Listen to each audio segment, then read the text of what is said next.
महाराष्ट्राची शान म्हणजेच पुरणपोळी आणि पुरणपोळी म्हटलं की कटाची आमटी ही आलीच. भाग बदलला की ही आमटी बनवण्याची पद्धत बऱ्यापैकी बदलते.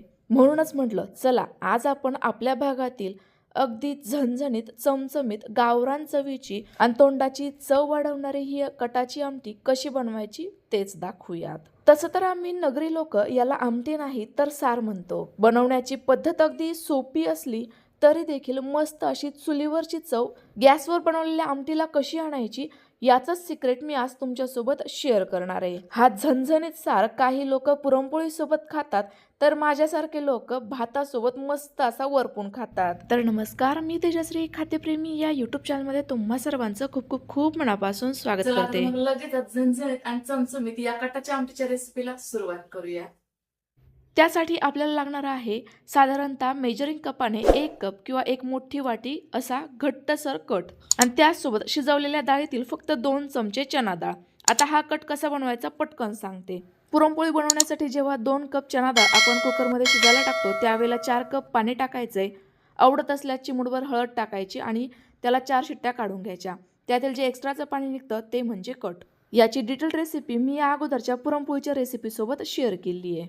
तर आजची आमटी मी ताजा मसाला वापरून बनवणार आहे. त्याकरिता 2 तेजपत्ता, 1 चमचा पांढरे तीळ, 1 चमचा धने, अर्धा चमचा खसखस, अर्धा चमचा शहाजिरे, 2 साधी वेलची तर 1 मसाला वेलची, अगदी छोटासा तुकडा रामपत्री, अर्ध स्टार फूल, पाव इंच दालचिनी, 5 काळी मिरी, 3 लवंगा घेतलेले आहेत.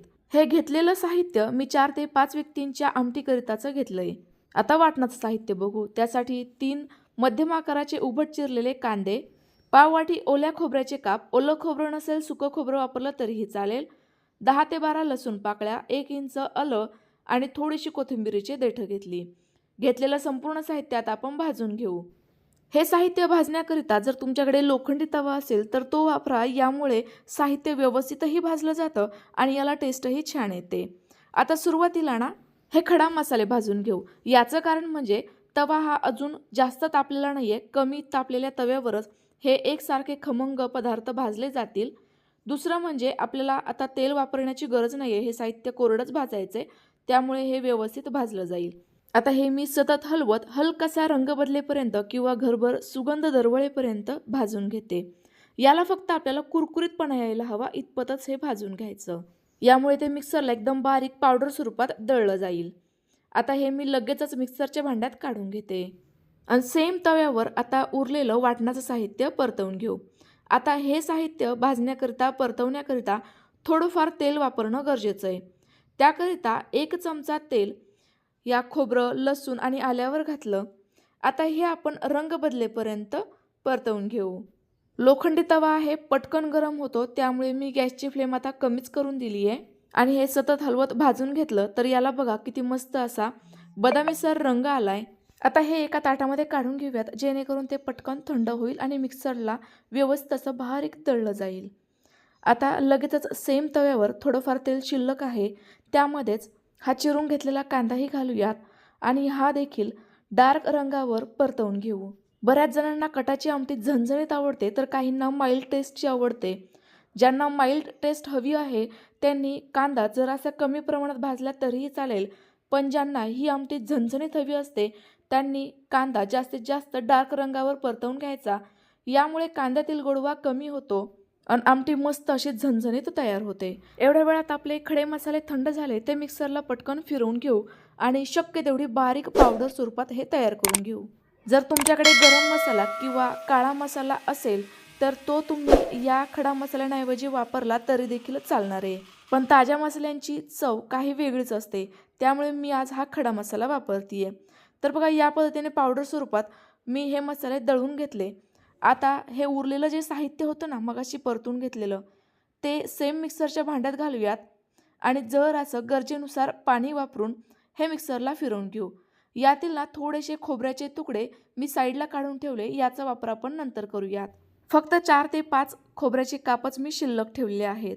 आता कमीत कमी पण गरजेनुसार थोड्याशा पाण्याचा आपण वापर करूयात जेणेकरून संपूर्ण साहित्य अगदी व्यवस्थितरित्या बारीक पेस्ट स्वरूपात दळलं जाईल. कारण हे वाटण ना जेवढं बारीक व्यवस्थित दळाल ना तेवढी आमटीला चव जबरदस्त येईल आणि अगदी छान अशी जीव मिळून आपली ही आमटी तयार होईल.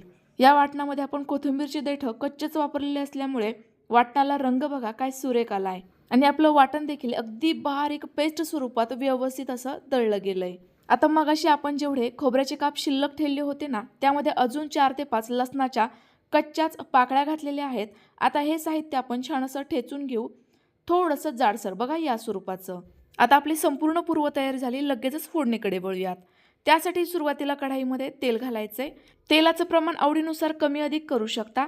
तेल गरम झालं की लगेचच हे ठेचून घेतलेलं खोबरं आणि लसूण घालायचा. थोडीशी कढीपत्त्याची पानेही घातली, यामुळे मस्त चव येईल. आता हे पदार्थ छान असे तेलामध्ये पहिले परतवून घेऊ. यातील कच्चेपणा व्यवस्थित निघून जायला हवा, हलकासा खमंगपणा यायला हवा. आता मात्र गॅसची फ्लेम एकदम कमी करायची आणि सुके मसाले घालायचे. तर पाव चमचा हळद, चवीनुसार किंवा 1 चमचा लाल तिखट घातलं. हे मसाले करपू नये याकरिता लगेचच थोडीशी बारीक चिरलेली कोथिंबीर घातली. संपूर्ण जिन्नस व्यवस्थित परतवून घेऊ.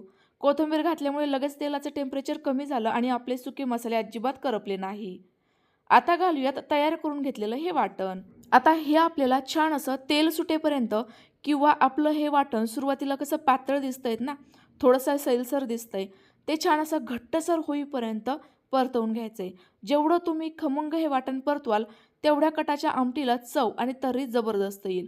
तर बघा वाटण बनवत असताना कमीत कमी पाण्याचा वापर केल्यामुळे हे किती पटकन परतलं गेलंय. मस्त असं याला तेल सुटलंय, रंगही जबरदस्त आलाय. लगेच यामध्ये ही शिजवून घेतलेली 2 ते 3 चमचे चणा डाळ, डाळीचा कट आणि आता गरजेनुसार पाणी घालायचंय. तर पाणी हे शक्यतो कोमटच वापरावं, यामुळे आमटीला टेस्ट तर छान येतेच, पण त्यासोबत तर्री देखील जबरदस्त येते, कमीत कमी तेल वापरलं तरी देखील. तर बघा ही आमटी आम्ही जर अशी सैलसर ठेवतो, कारण आम्हाला पुरणपोळीसोबत ही आमटी प्यायला देखील आवडते त्यामुळे. पण जर तुम्हाला फक्त ही पुरणपोळीसोबत खायची असेल, थोडी घट्टसर ठेवली तरीही चालेल. आता चवीनुसार मीठ घालायचंय आणि दणदणीत उकळी काढून घ्यायची. फक्त लक्षात ठेवायचं, यावेळेला गॅसची फ्लेम कमीच असेल आणि सोबतच यावर अजिबात झाकणही ठेवलेलं नसेल. अशा वेळेलाच आपल्या या आमटीला खूप भारी अशी तर्री येईल, रंग येईल. तर बघा काही वेळातच आपल्या या आमटीला मस्त अशी खळखळून दणदणीत उकळी आली आहे. तर्री देखील अगदी जबरदस्त आली आहे. फक्त सध्याला ही आमटी उकळतीये तर फेसाळल्यासारखी दिसतीये, त्यामुळे कट तुम्हाला दिसत नसेल. आता यावरून थोडीशी बारीक चिरलेली कोथिंबीर घालायची, गॅस बंद करायचा आहे आणि आमटी जरा वेळ साईडला ठेवून द्यायची. ही आमटी थंड झाल्यानंतर अजून जराशी घट्टसर होते. रंग बघा काय सुरेख आलाय, कन्सिस्टन्सी अगदी परफेक्ट आहे. यामध्ये आपण थोडेसे खोबऱ्याचे, लसणाचे तुकडे घातलेले असल्यामुळे आमटी पितानी आणि खातानी हे तुकडे दातांखाली आले की आणखी जबरदस्त चव येते. तर तयार झालेली कटाची आमटी तुम्ही पुरणपोळीसोबत खाता की भातासोबत कमेंट्स करून आवर्जून कळवा. या आमटीला तुमच्या भागामध्ये काय नाव आहे, जसं आमच्या भागामध्ये सार म्हणतो ना तसं, ते देखील कमेंट्स करून नक्की कळवा. रेसिपी आवडली असल्यास लाईक करा आणि जास्तीत जास्त शेअर करा. पुन्हा एकदा भेटूयात अशाच एखाद्या नवीन रेसिपीसोबत. तोपर्यंत बाय बाय.